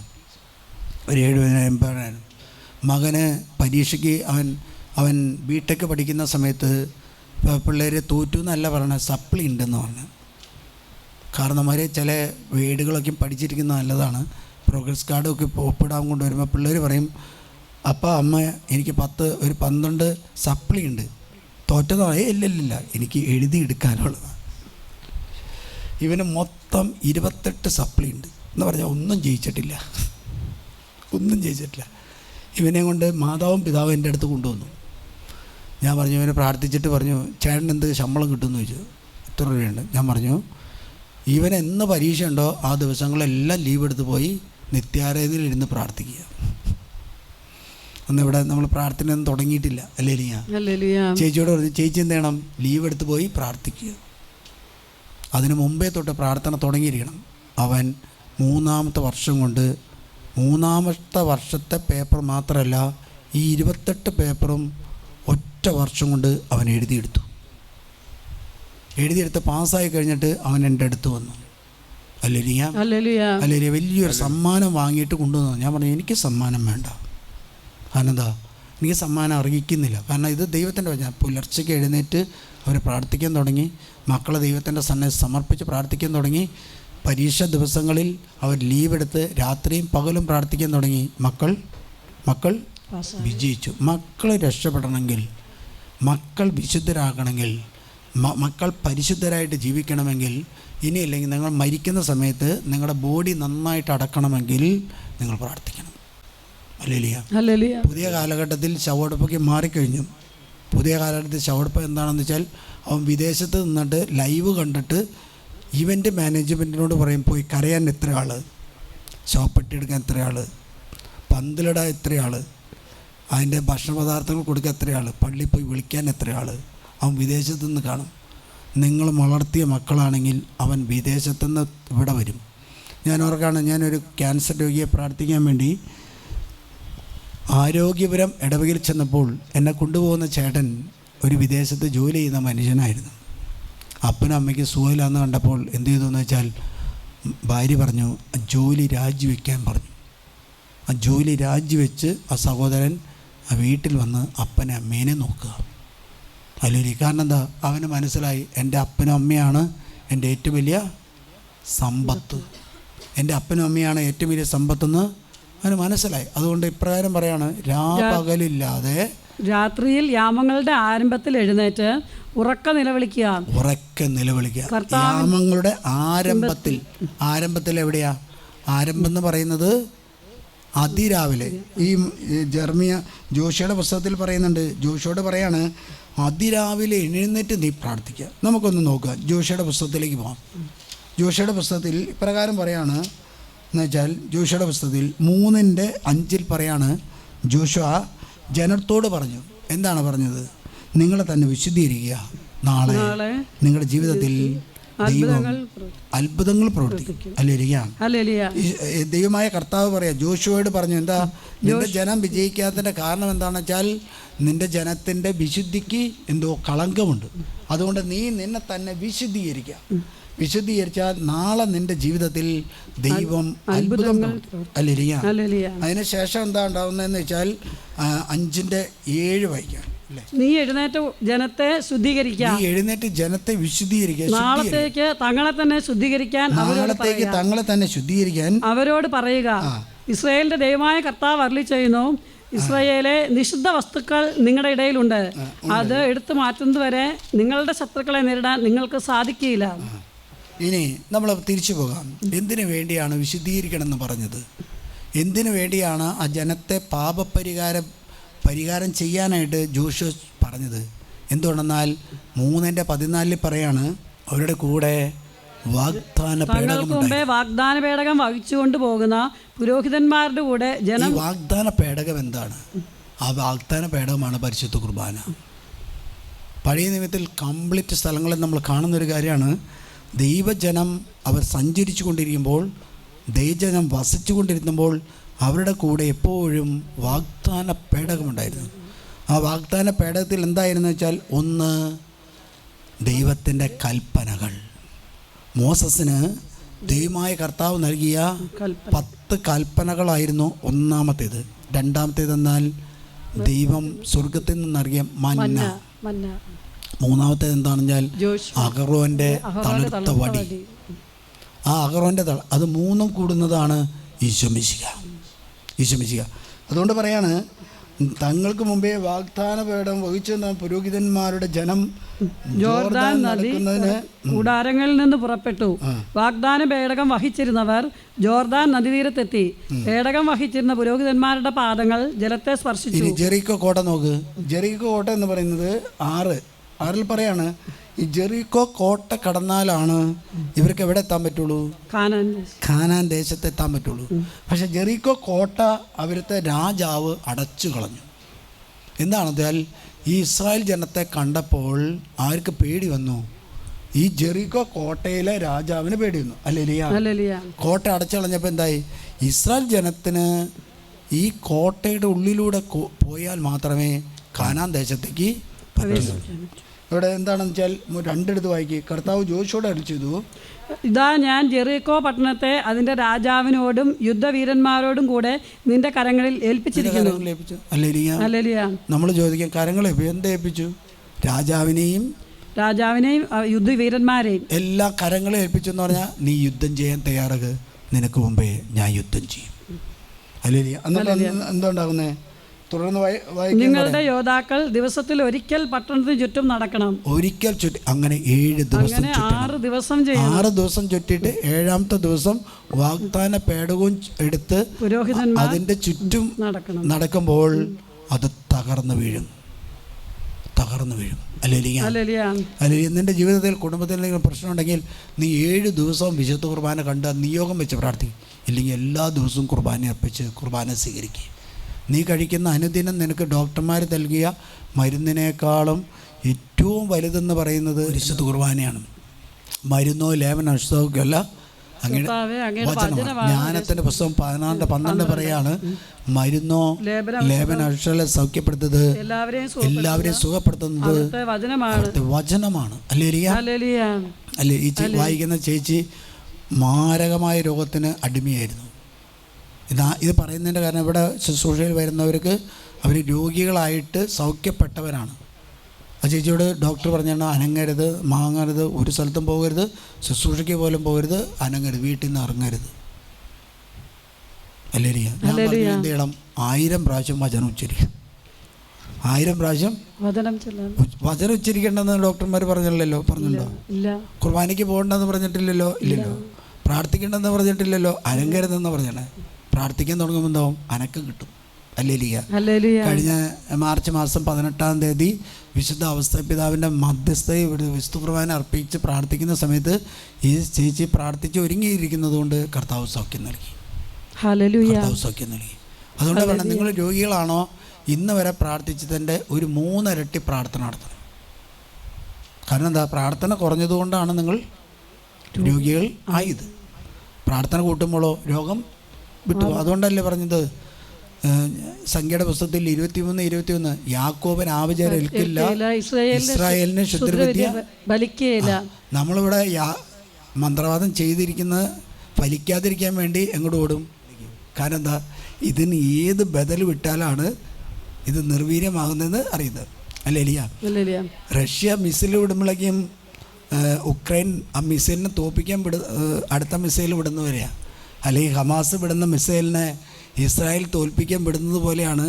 ഏതെങ്കിലും ഒരു മന്ത്രവാദം ചെയ്യുമ്പോഴേക്കും അടുത്ത മന്ത്രവാദം ചെയ്താലും നിനക്ക് ഏക്കില്ല, നിന്നെ തൊടില്ല. നീ പ്രാർത്ഥിക്കാൻ തുടങ്ങിയാൽ നിൻ്റെ 5 അയലക്കത്ത് ഈ മന്ത്രവാദമാകുന്ന മിസൈല് എത്തില്ല. അതിനു മുമ്പേ ദൈവം എന്നെ തട്ടിയിരിക്കും. അല്ലേരിയ. അതുകൊണ്ട് പറയണം, യാക്കോബിനെ ആഭിചാരം ഒരിക്കില്ല, ഇസ്രായേൽ എനിക്കെതിരെ ശത്രു സംഹാര പൂജ വരെ കിട്ടിയിട്ടുണ്ട്. ദൈവം എന്നെ രക്ഷിച്ചു. കാരണം ഞാൻ ദൈവത്തിൽ അചഞ്ചലമായിട്ട് അന്ധമായിട്ട് വിശ്വസിച്ചു, കണ്ണും പൊട്ടി വിശ്വസിക്കുന്നു. അല്ലേരിയ. അതുകൊണ്ട് പ്രകാരം പറഞ്ഞ എന്താ? തുടർന്ന് വരുന്ന വാഗ്ദാന പേടകം 5-ാമത്തെ വാക്യം വായിക്കാം. അവർ കാഹളം മുഴക്കുന്നത് കേൾക്കുമ്പോൾ നിങ്ങൾ ആർത്തട്ടഹസിക്കണം. അപ്പോൾ പട്ടണത്തിന്റെ മതിൽ നിലം പതിക്കും. നിങ്ങൾ നേരെ ഇരച്ചു കയറുക. നൂനിന്റെ മകനായ ജോഷുവ പുരോഹിതന്മാരെ വിളിച്ചു പറഞ്ഞു, വാഗ്ദാന പേടകം എടുക്കുക. 7 പുരോഹിതന്മാർ കർത്താവിന്റെ പേടകത്തിന്റെ മുൻപിൽ ആട്ടിൻ കൊമ്പുകൊണ്ടുള്ള 7 കാഹളം പിടിച്ചുകൊണ്ട് നിൽക്കട്ടെ. അവൻ ജനത്തോട് പറഞ്ഞു, മുന്നോട്ട് പോകുവിൻ, പട്ടണത്തിന് ചുറ്റും നടക്കുവിൻ. ആയുധധാരികൾ കർത്താവിൻ്റെ പേടകത്തിന് മുമ്പിൽ നടക്കട്ടെ. ജോഷുവ കൽപ്പിച്ചതുപോലെ 7 പുരോഹിതന്മാർ ആട്ടിൻ കൊമ്പുകൊണ്ടുള്ള കാഹളം മുഴക്കിക്കൊണ്ട് കർത്താവിൻ്റെ മുമ്പിൽ നടന്നു. കർത്താവിൻ്റെ വാഗ്ദാന പേടകം അവർക്ക് പിന്നാലെ ഉണ്ടായിരുന്നു. ആയുധധാരികൾ കാഹളം മുഴക്കുന്ന പുരോഹിതരുടെ മുൻപിലും ഒറ്റ കാര്യമുള്ളൂ, ഈ വാഗ്ദാന പേടവും വഹിച്ചു പോയപ്പോൾ ഈ ജെറിക്കോ കോട്ട അവർക്ക് മുമ്പിൽ തകർന്നു വീണു. ഹല്ലേലൂയ. രണ്ടാമത് നമ്മൾ 8-ാമത്തെ അധ്യായത്തിൽ കാണാണ് ആയിൻ പട്ടണം. ആയിൻ പട്ടണത്തിലൂടെയാണ് ഇവർക്ക് കടന്നു പോകേണ്ടത്. ഹല്ലേലൂയ. 8:2 മുമ്പ് ഭയമോ പരിഭ്രമോ വേണ്ട. ഇതാ ഞാൻ അവിടുത്തെ രാജാവിനെയും പ്രജകളെയും പട്ടണത്തെയും രാജ്യത്തെയും നിന്റെ കൈകളിൽ ഏൽപ്പിച്ചിരിക്കുന്നു. ജെറിക്കോയോടും അവിടുത്തെ രാജാവിനോടും നീ പ്രവർത്തിച്ചതുപോലെ ആയിയോടും അവിടുത്തെ രാജാവിനോടും പ്രവർത്തിക്കുക. എന്നാൽ കന്നുകാലികളെയും കൊള്ളവസ്തുക്കളെയും നിങ്ങൾക്കെടുക്കാം. പട്ടണത്തെ ആക്രമിക്കുന്നതിന് അതിന് പിന്നിൽ പതിയിരിക്കണം. ജോഷുവയും യോദ്ധാക്കളും ആയി പട്ടണത്തിലേക്ക് പുറപ്പെട്ടു. ജോഷുവ ധീരപരാക്രമികളായ 30,000 പേരെ. അടുത്തത് 10-ാമത്തെ അധ്യായം. ഇവരുടെ കൂടെ എന്തുണ്ട്? ഈ പോകുന്ന യാത്രയിൽ അവരുടെ കൂടെ 7 പുരോഹിതന്മാർ ഈ വാഗ്ദാന പേടവും വഹിച്ചുകൊണ്ട് യാത്ര ചെയ്യുന്നുണ്ട്. എവിടെ നിന്ന് തൊട്ട്? ഫറവോയുടെ അടിമത്തത്തിൽ നിന്ന് പോകുന്ന കാലം മുതൽ കാനാൻ ദേശത്തെത്തുന്നത് വരെ അവരെ കൂടെ ഉണ്ടായ അവിടെ ഏറ്റവും വലിയ അത്ഭുതം നടത്തുന്ന വസ്തു എന്താണെന്ന് വെച്ചാൽ ഈ വാഗ്ദാന കൂടാരമായിരുന്നു, വാഗ്ദാന പേടകമായിരുന്നു. സ്നേഹമുള്ളവരെ, നമ്മൾ സ്വർഗത്തിലെത്തുന്നത് വരെ നമ്മൾ ഈ ലോകത്തിൽ ഈ അന്ധകാര ശക്തികളുമായി യുദ്ധം ചെയ്യുമ്പോൾ അതിൽ വിജയിക്കാൻ ദൈവം നൽകിയ ഏറ്റവും വലിയ ആയുധം പരിശുദ്ധ കുർബാനയാണ്. പരിശുദ്ധ കുർബാനയാണ്. അത് സ്വീകരിക്കുകയും അത് ഉൾക്കൊള്ളുകയും ചെയ്യുന്ന ശരീരം യേശുവിൻ്റെ ശരീരമായിട്ട് മാറും. അതുകൊണ്ടാണല്ലോ ക്രൈസ്തവർ ഈശോയെക്കുറിച്ച് അറിയുമ്പോൾ ആ വിശുദ്ധ കുർബാന സ്വീകരിക്കാൻ വേണ്ടി അവർ ജ്ഞാനസ്നാനം സ്വീകരിക്കുന്നു. ക്രിസ്ത്യാനികൾ ഇത് കാണുമ്പോൾ വീട്ടിൽ കയറിയിരിക്കുന്നു. കാരണം എന്താ? അവൻ ജനിച്ചപ്പോൾ അപ്പനും അമ്മയും അവനറിയാതെ തന്നെ കൊണ്ടുപോയി മാമുദിസ ജലം കൊടുത്തു. ഹല്ലേലൂയ. അവന് ഈ വിശുദ്ധ കുർബാനയെക്കുറിച്ച് ഒരു അറിവോ വിവേകോ ഇല്ല. ഹല്ലേലൂയ. അതുകൊണ്ട് അവന് ഇത് വലിയ ഗുണം ചെയ്യുന്നില്ല. കാരണം എന്താ? അറിവുള്ളവനാണ് അത് സ്വീകരിച്ച് അത് സ്വന്തമാക്കുന്നത്. ഹല്ലേലൂയ. അതുകൊണ്ട് 10-ാമത്തെ ഇതിൽ പറയാണ് അവിടെ വലിയൊരു യുദ്ധം നടക്കുക. ആ യുദ്ധത്തിൽ എന്താണെന്ന് വെച്ചാൽ സൂര്യനെ ജോഷുവ പിടിച്ചു നിർത്തുന്നു. ഹല്ലേലൂയ. 10:8 വായിക്കുക. 8 പറയാണ്, കർത്താവ് ജോഷുവയോട് അരുളിച്ചെയ്തു, അവരെ ഭയപ്പെടേണ്ട, ഞാൻ അവരെ നിന്റെ കരങ്ങളിൽ ഏൽപ്പിച്ചു തന്നിരിക്കുന്നു. നിന്നോട് എതിരിടാൻ അവരിൽ ആർക്കും സാധിക്കില്ല. ജോഷുവ ഗിൽഗാലിൽ നിന്ന് പുറപ്പെട്ട് രാത്രി മുഴുവൻ സഞ്ചരിച്ച് അവർക്കെതിരെ മിന്നലാക്രമണം നടത്തി. ഇസ്രായേലിന്റെ മുമ്പിൽ അമോര്യർ ഭയവിഹുലരാകുന്നതിന് കർത്താവ് ഇടയാക്കി. ഇസ്രായേൽക്കാർ ഗിബിയോനിൽ വെച്ച് അവരെ വകവരുത്തി. ബെത്ത്ഹോറോൺ ചുരത്തിലൂടെ അവരെ ഓടിക്കുകയും അസേക്കായിലും മക്കേദായിലും വെച്ച് നിശേഷം നശിപ്പിച്ചു. 13 വായിക്കുകയും അവർ ശത്രുക്കളോട് പ്രതികാരം ചെയ്യുന്നവരെ സൂര്യൻ നിശ്ചലമായി നിന്നു, ചന്ദ്രൻ അനങ്ങിയതുമില്ല. യാഷാറിന്റെ പുസ്തകത്തിൽ ഇത് രേഖപ്പെടുത്തിയിട്ടുണ്ടല്ലോ. വലിയൊരു കാര്യമാണ്. യാഷാറിന്റെ പുസ്തകത്തിൽ രേഖപ്പെടുത്തിയ ഒരു കാര്യം ഇതാണ്. സൂര്യനെ പിടിച്ച നിലയിൽ നിർത്തിയ ഒരു വ്യക്തിയാണ് ജോഷുവ. എന്തിനു വേണ്ടി? അമോന്യരെ തോൽപ്പിക്കാൻ വേണ്ടി ദൈവം യുദ്ധം ചെയ്തു. ആർക്ക് വേണ്ടി? ജോഷുവ അല്ല യുദ്ധം ചെയ്യുന്നത്. ജോഷുവ യുദ്ധം ചെയ്യുന്നുണ്ടെങ്കിലും വിജയിപ്പിക്കുന്നത് ദൈവമായ കർത്താവ്. അമോന്യരെന്ന് പറയുന്നത് ദൈവത്തിൽ വിശ്വസിക്കാത്ത ഒരു ജനതയാണ്, ദൈവത്തെ എതിർക്കുന്ന ഒരു ജനതയാണ്. ആ ജനതയോടുകൂടി ഇവൻ അവിടെ പോയിട്ട് അവിടെ ആഘോഷങ്ങൾ പങ്കെടുത്ത് അവൻ്റെ ആചാരങ്ങൾ പങ്കെടുത്ത് അവൻ്റെ ആരാധനകൾ നടത്തി ഇവരുടെ ഈ ഇസ്രായേൽ ജനത്തെ മക്കളെ അങ്ങോട്ട് കെട്ടിച്ച് അവിടെ മക്കൾ ഇങ്ങോട്ടും കെട്ടിച്ചിട്ടുണ്ടായിരുന്നെങ്കിൽ ഇവർക്ക് കാനാൻ ദേശത്താൻ പറ്റില്ലായിരുന്നു. അതുകൊണ്ട് 9 സമുദായം 9 വർഗം പഴയ നിയമത്തിൽ ദൈവത്തിൽ വിശ്വസിക്കാത്തവരാണ്. ഹല്ലേലൂയ. അങ്ങനെയുള്ള വിശ്വസിക്കാത്തവരുമായിട്ട് അവരുടെ ആചാരങ്ങളിലോ അവരുടെ അനുഷ്ഠാനങ്ങളിലോ അവിടെ പൂജകളോ ക്രിയകളോ സ്വീകരിക്കരുത്. അത് സ്വീകരിച്ചാൽ നീ ആ ജനത്തിന് മുമ്പിൽ അടിമയായിട്ട് മാറും. ഹല്ലേലൂയ. നമ്മൾ ഈ സാംസൻ്റെ പുസ്തകം വായിക്കുമ്പോൾ ഒരു സംഭവമുണ്ട്. സാംസൺ ഏറ്റവും കൂടുതൽ ആളെ കൊന്നത് എപ്പോഴാണെന്ന് അറിയാമോ? അവൻ്റെ കണ്ണ് രണ്ടും അന്ധമായി കഴിഞ്ഞപ്പോഴാണ് അവനെ തൂണ് വലിച്ച് ഇട്ടുമ്പോൾ ഇവൻ്റെ അഭ്യാസം കാണാൻ വേണ്ടി വന്ന് നിൽക്കുന്നവർ ആ തൂണിൻ്റെ ഉള്ളിൽപ്പെട്ട് കൊല്ലപ്പെട്ടു. എന്നിട്ട് പറയാണ്, അവൻ ജീവിച്ചിരുന്ന കാലത്ത് കൊന്നതിനേക്കാളും കൂടുതൽ ആളുകളെ കൊന്നതെന്നു വെച്ചാൽ അവൻ കർത്താവിനോട് നൊന്തൊരു പ്രാർത്ഥന നടത്തി, കർത്താവേ ഒരിക്കൽ കൂടി എൻ്റെ കണ്ണുകളിൽ നിന്ന് തുറക്കണമേ. ദൈവം കൊടുത്തില്ല, ദൈവം കൊടുക്കില്ല. കാരണം എന്താ ചെയ്യാൻ? നാസീർ വ്രതത്തിൽ അവന് വീഴ്ച സംഭവിച്ചു. നാസീർ വ്രതത്തിൽ കോട്ടങ്ങൾ സംഭവിച്ചു. ഹല്ലേലൂയ. നമ്മുടെ ക്രൈസ്തവ വിശ്വാസത്തിൽ നാസീർ വ്രതം ഇല്ലെങ്കിലും പൗരോഹിത്യ നമുക്ക് ഇതുണ്ട്. വിശുദ്ധിയിൽ ജീവിക്കണം, ദാരിദ്ര്യം നമ്മളെടുക്കണം, എല്ലാ വസ്തുക്കളും തിന്നു കൊടുത്ത് ഇങ്ങനെ ജീവിക്കുകയല്ല ചെയ്യുന്നത്. ഹല്ലേലൂയ. ഈ മൃഗങ്ങളെയൊക്കെ തീറ്റിപ്പോറ്റി ഇങ്ങനെ വലുതാക്കി കാഴ്ച വസ്തു അല്ല കൊല്ലാൻ വേണ്ടി നടത്തുന്ന പോലെ ക്രിസ്ത്യാനി എല്ലാ വസ്തുക്കളും തിന്നു കൊടുത്ത് ജീവിക്കുകയല്ല ചെയ്യേണ്ടത്. തിമോത്തിയോസിന് എഴുതിയ ലേഖനത്തിൽ 1-ാമത്തെ ലേഖനത്തിൽ 5-ാമത്തെ അധ്യായത്തിൽ 6-ാമത്തെ തിരുലിഖിതത്തിൽ പ്രകാരം പറയാണ്, ഒരു വചനം പറയുന്നപ്പോഴാണ്, സുഖാനുഭവങ്ങളിൽ മുഴുകിയിരിക്കുമ്പോൾ ജീവിച്ചിരിക്കുമ്പോൾ തന്നെ മരിച്ചു കഴിഞ്ഞു. സുഖാനുഭവങ്ങളിൽ മുഴുകിയിരിക്കുമ്പോൾ മനസ്സ് ജീവിച്ചിരിക്കുമ്പോൾ തന്നെ മരിച്ചു കഴിഞ്ഞിരിക്കുന്നു. നമ്മൾ പറയുന്ന എപ്പോഴാണ്? ദൈവമേ, ഈ ലോകത്തിൽ സൃഷ്ടിക്കപ്പെട്ട എല്ലാ ഭക്ഷണപദാർത്ഥങ്ങളും കഴിച്ചില്ലെങ്കിൽ അവിടെ ചെല്ലുന്ന സമയത്ത് പത്രോസ് ചോദിക്കുക, നീ ഈ ലോകത്തിലുള്ള എല്ലാ ഭക്ഷണങ്ങളും കഴിച്ചോ?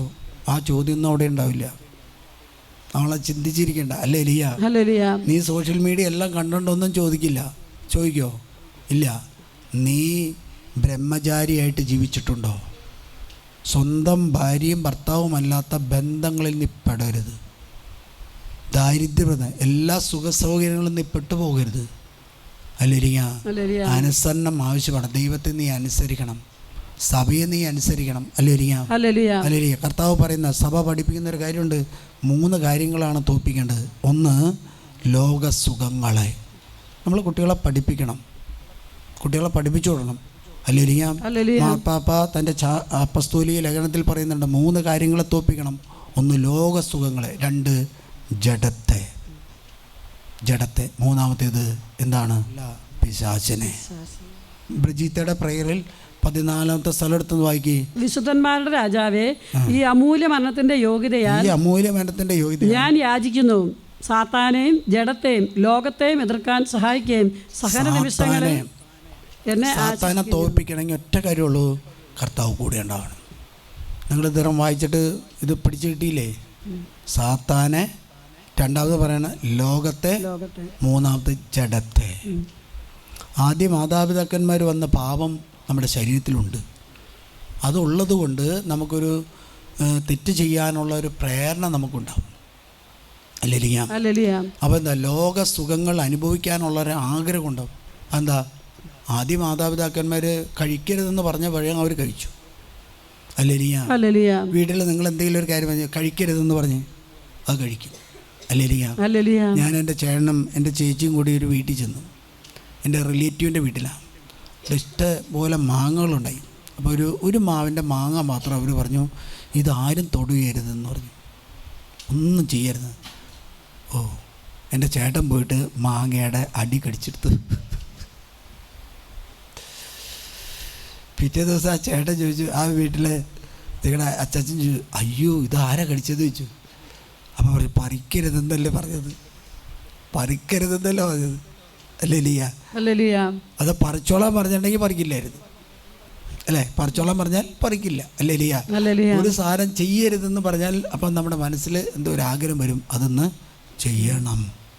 സാത്താൻ നമ്മുടെ മനസ്സിൽ തരുന്നൊരു ചിന്തയാണ്, ദൈവം പറയുന്നതിൻ്റെ വിരുദ്ധമായിട്ട് ഒന്ന് ചെയ്യണം. അതിനെ തോൽപ്പിച്ചേ പറ്റൂ. അതുകൊണ്ട് സഭ അപ്പസ്തോലിക ലേഖനത്തിൽ മാർപ്പാപ്പ പ്രകാരം പറഞ്ഞു, ഫ്രാൻസിസ് മാർപ്പാപ്പ പറയുന്നുണ്ട്, നിങ്ങൾക്ക് ലോകസുഖങ്ങളെ ചിലപ്പോൾ തോൽപ്പിക്കാൻ പറ്റും, അല്ലെങ്കിൽ ശരീരത്തിൻ്റെ ജഡത്തിൻ്റെ സുഖങ്ങളെ തോൽപ്പിക്കാൻ പറ്റും. പക്ഷെ 3-ാമത്തതൊന്ന് നിനക്ക് പറ്റില്ല. അത് ദൈവം കൂടെ ഉണ്ടെങ്കിൽ യേശു കൂടെ. അതേതാ? സാത്താനെ തോൽപ്പിക്കുക. അതാണെന്ന് മനുഷ്യന് തെറ്റിയ ഏറ്റവും വലിയ തെറ്റെന്ന് പറയുന്നത്. സാത്താനെ തോൽപ്പിക്കണമെങ്കിൽ അവൻ നമ്മുടെ കൂടെ ഉണ്ടാവണം. അതുകൊണ്ടാണ് ജോഷുവയുടെ പുസ്തകത്തിൽ ജോഷുവ വെറൊരു എന്ന് പറഞ്ഞാൽ ഒന്നും അല്ലാത്തവനായിരുന്നു. പക്ഷേ അവൻ അന്ധമായിട്ട് ദൈവത്തെ വിശ്വസിച്ചു. അതുകൊണ്ട് മോസസിനോട് പറയാണ്, കാനാൻ ദേശത്ത് നീ കയറില്ല, പക്ഷെ നിൻ്റെ കൂടെയുള്ള പയ്യനുണ്ടല്ലോ, ഒരു കഴിവോ ഒരു അറിവോ വിവരമോ ഇല്ലാത്ത പയ്യനുണ്ടല്ലോ, അവൻ കാനാൻ ദേശം കീഴ്പ്പെടുത്തും. കാരണം ഞാൻ അവനെ ശക്തനാക്കും, ഞാൻ അവന് ധൈര്യം കൊടുക്കും, ഞാൻ അവനെ പരിശുദ്ധാത്മാവിനെ നിറയ്ക്കും. അങ്ങനെയാണത് നമ്മൾ 10-ാമത്തെ അധ്യായത്തിൽ പറയാണ്, അവൻ ശത്രുക്കളെ പ്രതികാരം ചെയ്യുന്നത് വരെ സൂര്യൻ നിശ്ചലമായി നിന്നു, ചന്ദ്രൻ അനങ്ങിയുമില്ല. യാശന്റെ പുസ്തകത്തിൽ ഇത് രേഖപ്പെടുത്തുന്നു. അങ്ങനെ പറയാണ്, അങ്ങനെ ആകാശമധ്യേ ഒരു ദിവസം മുഴുവനും സൂര്യൻ അസ്തമിക്കാതെ നിന്നു. കർത്താവ് ഒരു മനുഷ്യന്റെ വാക്ക് കേട്ട് ഇസ്രായേലിന് വേണ്ടി യുദ്ധം ചെയ്ത ആ ദിവസം പോലെ ഒരു ദിവസം അതിനു മുൻപും പിൻപും ഉണ്ടായിട്ടില്ല. കാരണം അവൻ അന്ധമായിട്ട് വിശ്വസിക്കും. അല്ലെങ്കിൽ നമുക്ക് അന്ധമായിട്ട് വിശ്വസിക്കും. ഇന്ന് ആരെ വിശ്വസിക്കുന്നതെന്ന് പറഞ്ഞാൽ നിങ്ങൾ അന്ധമായിട്ട് നിങ്ങളുടെ മക്കളെ അന്ധമായിട്ട് വിശ്വസിക്കരുത്. നിങ്ങളുടെ ജീവിത പങ്കാളിയെ അന്ധമായിട്ട് വിശ്വസിക്കരുത്. നിങ്ങൾ ദൈവത്തെ വിശ്വസിക്കണം. കാരണം അവൻ ഇന്നേ വരെ ആർക്കും ഒരു തെറ്റും ചെയ്തിട്ടില്ല, അവൻ ചെയ്യുകയില്ല. നിങ്ങളുടെ മക്കളെ അന്ധമായിട്ട് വിശ്വസിച്ചാൽ നിങ്ങൾ വിചാരിക്കുന്നത് പോലെയല്ല അവർ പോകുന്നത്. അതാണ് ഏറ്റവും വലിയ തകർച്ച. ഞാനൊരു സ്ഥാപനത്തിൽ വർക്ക് ചെയ്തു. അവസാനം ഞാൻ മാറാൻ വേണ്ടി പിതാവിനോട് ചോദിച്ചു. അപ്പോൾ പിതാവ് പറഞ്ഞു, ഈ കോഴ്സ് പഠിച്ചവർ ആകെ 2 ആളോ അന്ന് പാലക്കാട് രൂപതയിലുള്ളൂ. ഒരാൾ വള്ളിയുടെ ITCയിലായിരുന്നു, ഞാൻ കാഞ്ഞിരപ്പുഴ ITCയിലായിരുന്നു. അപ്പോൾ അച്ഛനെ മാറ്റില്ല എന്ന് പറഞ്ഞു. കാരണം ഇവിടെ വേറെ ആൾ എനിക്ക് വയ്ക്കാനില്ലെന്ന്. അങ്ങനെ വന്നപ്പോൾ ഞാൻ രോഗിയായിട്ട് മാറിയത്. അവിടെ ഞാൻ PTA മീറ്റിംഗ് വിളിച്ചു കൂട്ടി. അപ്പോൾ എല്ലാ കാരണന്മാരും വന്നപ്പോൾ ഞാൻ പേഴ്സണലായിട്ട് 1-2 ചേട്ടന്മാരെ കണ്ടു. ക്രിസ്ത്യാനി ഒരു ചേട്ടനെ വിളിച്ചിട്ട് പറഞ്ഞു, ചേട്ടൻ്റെ മകൻ വെള്ളിയാഴ്ചയ്ക്ക് ദിവസങ്ങളിൽ അവൻ ഈ മറ്റു മതസ്ഥർ പ്രാർത്ഥിക്കാൻ പോകുമ്പോൾ അവനും പുറത്തു പോകും, പക്ഷെ തിരിച്ചു വരുമ്പോൾ നല്ല വെള്ളമാണ് ചേട്ടാന്ന് പറഞ്ഞു. അപ്പോൾ ഈ ചേട്ടൻ സംസാരിക്കാൻ വന്നപ്പോൾ ഈ ചേട്ടൻ നല്ല വെള്ളത്തിലാണ്. PTA മീറ്റിങ്ങിന് വന്നത് ഈ ചേട്ടൻ നല്ല വെള്ളം. ആ ചേട്ടൻ പറഞ്ഞു, അതെൻ്റെ മോനല്ലേ എന്ന് ചോദിച്ചു. ഞാൻ പറഞ്ഞു, കാര്യം പിടികിട്ടി എന്ന് പറഞ്ഞു. കാര്യം പിടികിട്ടി. കാരണം എന്താ അപ്പൻ്റെ വായിൽ നിന്ന് കള്ളിൻ്റെ മണം അടിച്ചിട്ട് ഞാൻ തെറിച്ചു പോയി. ആ ചേട്ടൻ പറയാൻ കറക്റ്റാ. എൻ്റെ മകനല്ലേ, അവൻ ഇതിലും വലുത് ചെയ്യും, ഇത് വലുതും ചെയ്യും. ഹല്ലേലൂയ. സ്നേഹമുള്ളവരെ, നമ്മൾ ഏറ്റവും കൂടുതൽ വിശ്വസിക്കേണ്ടത് ദൈവത്തെയാണ്. നിങ്ങളുടെ ഭാര്യയെയോ നിങ്ങളുടെ ഭർത്താവിനെയോ നിങ്ങളുടെ മാതാപിതാക്കന്മാരെയോ നിങ്ങളുടെ മക്കളെയോ അല്ല, മറിച്ച് ദൈവത്തെയാണ്. നിങ്ങൾ രക്ഷപ്പെടണമെങ്കിൽ ഒറ്റ കാര്യമുള്ളൂ, നിങ്ങൾ ദൈവത്തിൽ വിശ്വസിക്കുക. ഇനി ഏറ്റവും കൂടുതൽ പ്രാർത്ഥിക്കേണ്ടത് അവനവന് വേണ്ടിയാണോ മറ്റുള്ളവർക്ക് വേണ്ടിയാണോ?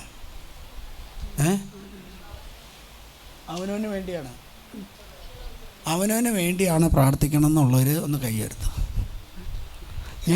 എനിക്കിഷ്ടപ്പെട്ടു, ഞാനത് കണ്ട വഴി എനിക്കിഷ്ടപ്പെട്ടു, ഞാൻ അത് വായിച്ചു. ചിലവർ പറയണ്ട്, അച്ഛാ ഞാൻ ആ പാവിക്ക് വേണ്ടി പ്രാർത്ഥിച്ച് കഴിഞ്ഞപ്പോൾ എന്തുണ്ടായെന്ന് അറിയാമോ? ആ പാവിക്ക് വേണ്ടി പ്രാർത്ഥിച്ച് കഴിഞ്ഞപ്പോൾ അതെല്ലാം എൻ്റെ മെക്കെട്ട് കയറിച്ചു.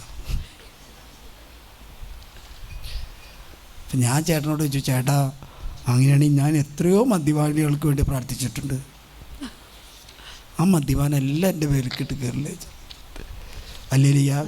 നമ്മുടെ തെറ്റായിട്ടുള്ളൊരു ചിന്തയാണ്, മറ്റുള്ള പാപികൾക്ക് വേണ്ടി പ്രാർത്ഥിച്ചാൽ എല്ലാം നമ്മുടെ മെക്കെട്ട് കയറുന്നുള്ളത് തെറ്റായിട്ടുള്ള ചിന്തയാണ്. അത് വിഡ്ഢിത്തമാണ്. 1465 ഖണ്ഡികയിൽ പ്രകാരം പറയണ, അവൻ പ്രത്യക്ഷനായി പറഞ്ഞു.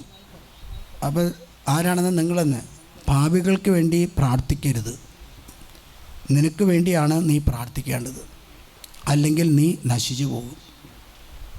സാത്താൻ്റെ വാക്കുകൾക്ക് ചെവി കൊടുക്കാതെ ഇരട്ടി തീഷ്ണതയോടെ പാപികൾക്ക് വേണ്ടിയുള്ള എൻ്റെ പ്രാർത്ഥന ഞാൻ തുടർന്നു.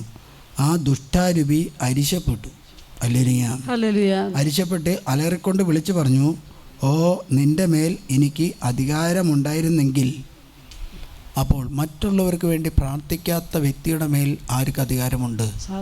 സാത്താൻ അധികാരമുണ്ട്. പ്രകാരം പറഞ്ഞ നിങ്ങൾ മനസ്സിലാക്കി കേട്ടോ കേട്ടു.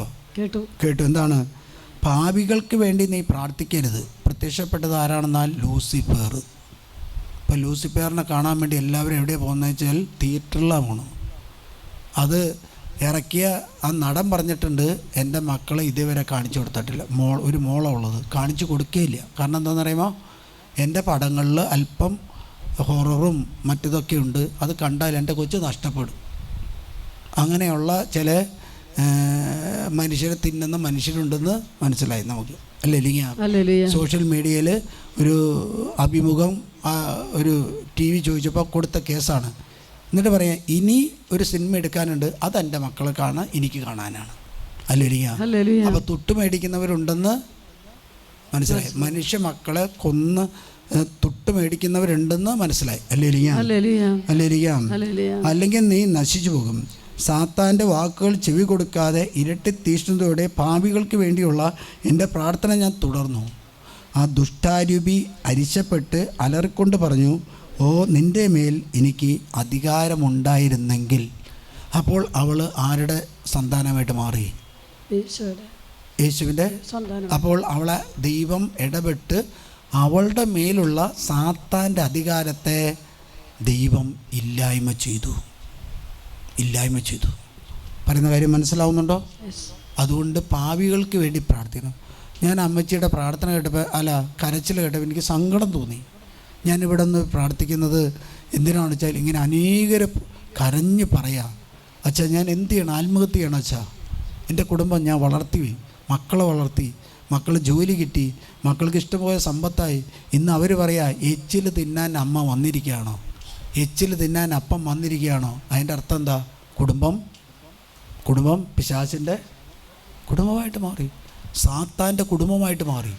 അല്ലേ? അത് മാറണമെങ്കിൽ ഒറ്റ കാര്യമുള്ളൂ, സ്നേഹമുള്ള മാതാപിതാക്കന്മാരെ എന്ത് ചെയ്യണം? കർത്താവിലേക്ക് കൈയെത്തണം, കർത്താവിലേക്ക് കയറണം. അല്ലെങ്കിൽ നിങ്ങൾ ചെയ്യേണ്ട ഒരു കാര്യം എന്താണെന്ന് വെച്ചാൽ നല്ല തേക്കും തൈ നടണ്ടായിരുന്നു, നല്ല കാക്കുന്ന വല്ല വൃക്ഷങ്ങളും നടണ്ടായിരുന്നു. അല്ലെങ്കിൽ എന്താ കഴിഞ്ഞാൽ ഈട്ടിത്തടി നടണ്ടായിരുന്നു. അല്ലെങ്കിൽ ഈട്ടിത്തടി നട്ടാൽ നമുക്ക് അത്ര എളുപ്പം വെട്ടാൻ പറ്റില്ല. കാരണം അത് ഗവൺമെൻറ് അതായത് പിശാചിന് കൊടുക്കാൻ വേണ്ടിയല്ല മക്കളെ വളർത്തേണ്ടത്. പിശാച് അവരുടെ ഹൃദയങ്ങളിൽ വാസമാകാൻ വേണ്ടിയല്ല, മറിച്ച് നമ്മളെ മക്കളെ വളർത്തേണ്ടത് സ്വർഗരാജ്യത്തിന് വേണ്ടിയാണ്. അല്ലേ? സ്വർഗരാജ്യത്തിന് വേണ്ടിയാണ്. അല്ലേ?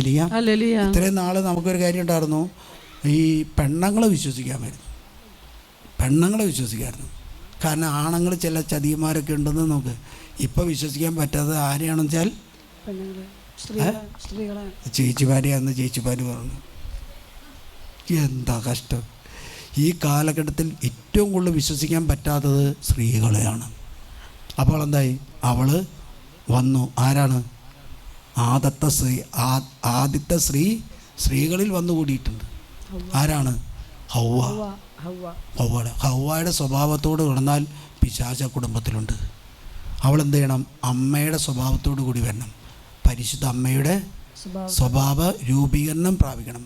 കാരണം എന്താ? പരിശുദ്ധ അമ്മയാണ് ആദ്യത്തെ ഹവ്വയെ തോൽപ്പിച്ചത്. അല്ലേ?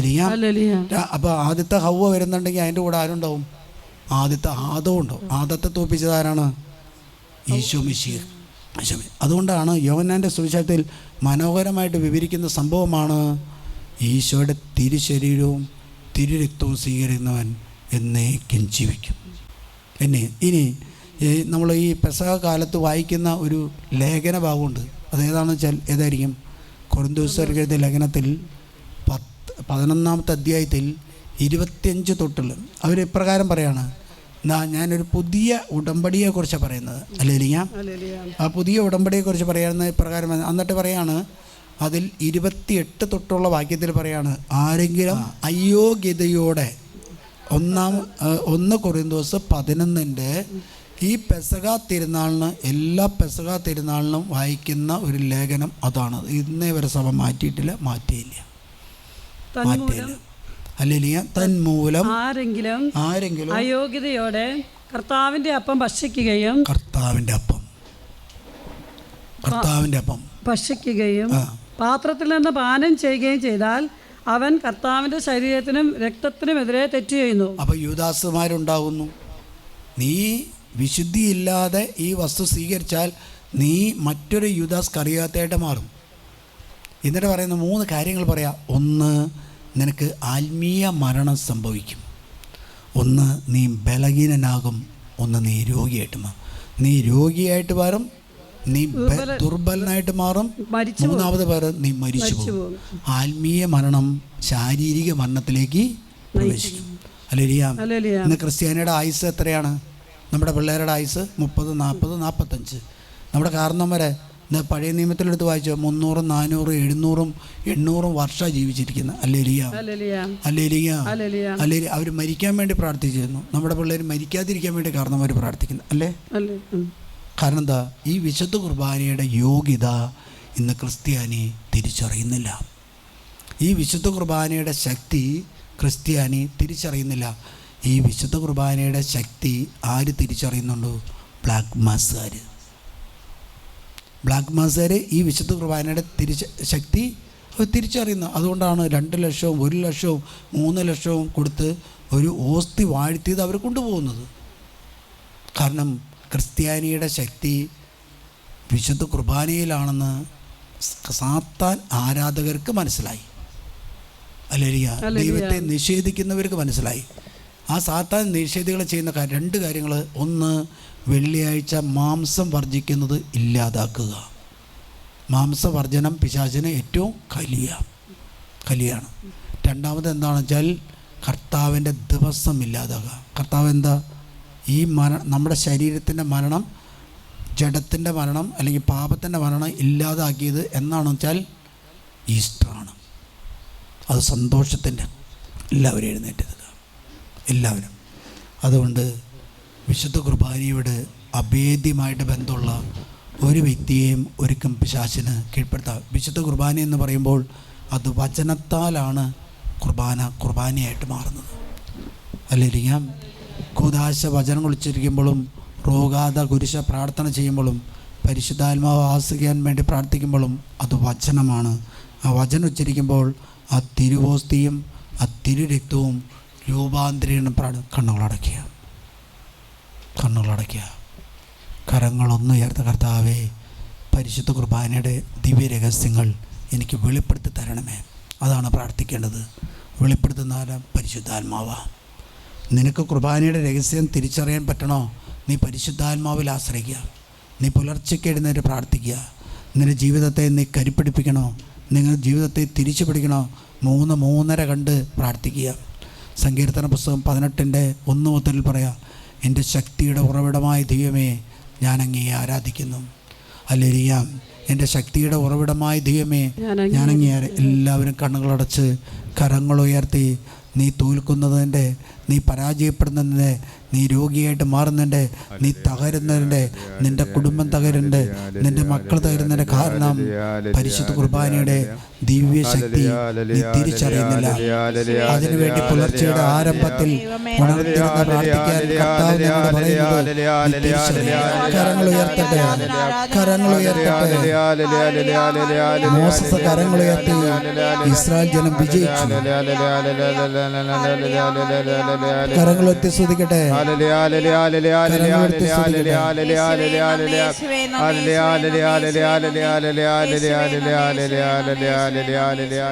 Hallelujah.